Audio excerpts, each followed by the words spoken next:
Hi all, welcome to the second module of the 8th week. Now let us deal with the teaching pedagogy, what we call it as co-constructing. At the end of this video, you will be able to define co-construction as an instructional strategy or a pedagogy, enlist the importance of co-construction, infer the theoretical inputs concerning areas of co-construction, and comprehend the process of co-construction and review the same with a typical example. Now to define co-constructing. Co-construction refers to the process of collaborative interaction between the child and the educator through which knowledge is built on a concept. Co-construction as an instruction pedagogy is a distinctive approach by which the educator and the child form meaning through interactions and build on schemas.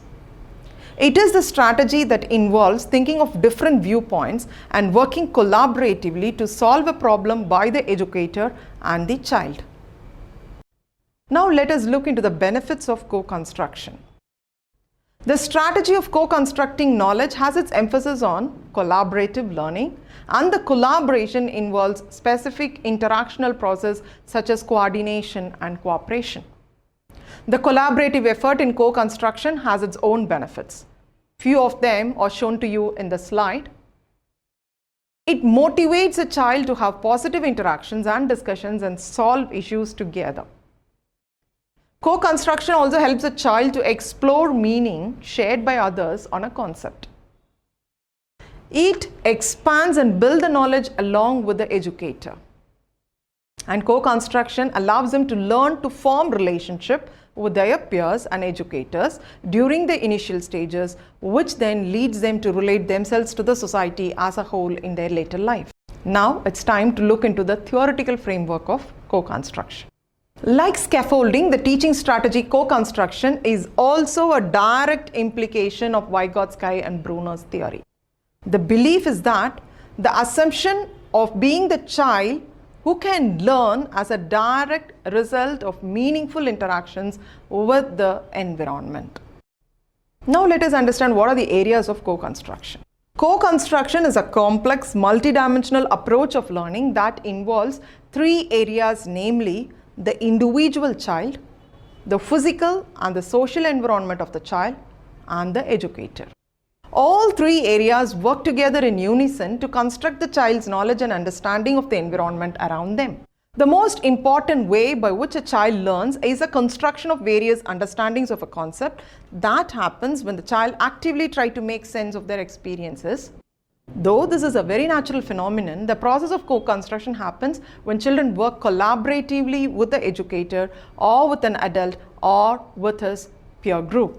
For example, while working on a joint project, any two people, the educator and the child here, gets a concept clarified by expressing their viewpoints and each learns from it. The viewpoints are expressed as an understanding of the experiences of both of them, gaining it from their physical and social environment. Now, let us look into the process of co-construction.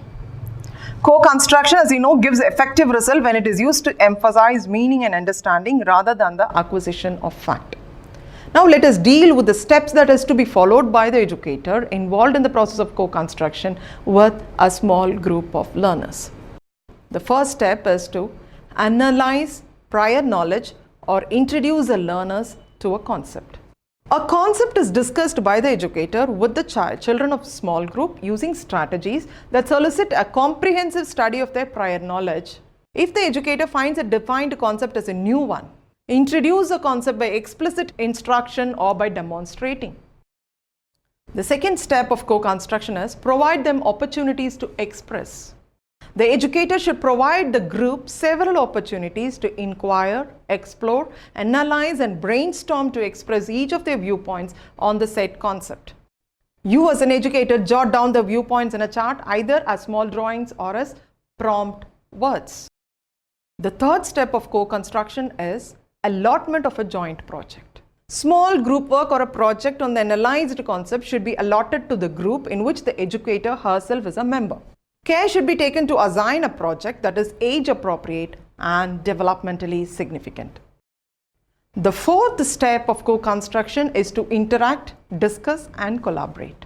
The educator should provide opportunities for the child to interact, discuss, and express his or her understanding of his peer group as well as to the educator, and pool resources needed to complete the project.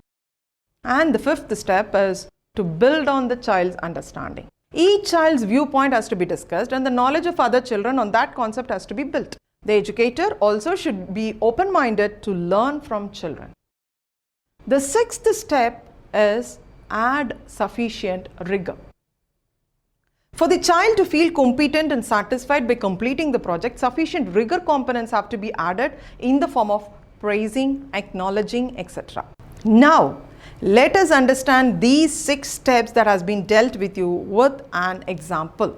Now take an example with a learning objective of devising a tree model in the entrance of the class. How does this teaching strategy co-construction be applied to achieve the stated learning objective? Now for the step number 1, introduce the concept. And how and what to do? Take children for an outdoor visit or to a park with trees and plants. Allow them to climb, but with caution. Feel the texture of the leaves, stem and branch, smell the trees, leaves, listen to the sound of the trees. As the first step is completed, now on to the second step of co-construction of providing opportunities for the child to express. Coming back to the classroom, the children should be seated together and the educator should prompt or brainstorm them of what they had seen or observed in the park. Pose specific questions that facilitate learning regarding height of the trees, identification of different trees, where do trees grow, color of the stem, branches and leaves. Now on to the third step of allotting a joint project to the group. Allot the activity of making a model tree in the entrance of the classroom. Specify the group members. Make sure that the educator is a member of the group. Then on to the fourth step of co-construction, how to interact, discuss and collaborate based on the learning objective. Sit together as a group. Discuss the materials needed to do the activity. Interact and decide the type of tree to be made, color of leaves, branches, trunk portion and root. Also, determine the height of the tree in line with the space provided to display the model. Then, on to the fifth step, build on the child's understanding. With the collection of resources, start with the display. On the job, interactions to build on the child's understanding has to be facilitated by asking, why not color the leaf with yellow? Why are few leaves in yellow color? With such questions, a child understands that yellow color leaves wither off soon. And the last step is very important. It refines the model. It is adding sufficient rigor. The final touch of the tree display can be given by the children themselves, but give them options. Each leaf would bear the photograph of the children enrolled in the class or the name of the children enrolled in those particular class. Hence, at the end of the process of co-construction, the knowledge and understanding of the children on trees were built with ease, and moreover, creativity elements, problem-solving skills, critical thinking ability, enhanced positive relationship, cooperation and teamwork were also built within the child. And this is the power of co-construction. Meet you in the next pedagogy. Thank you.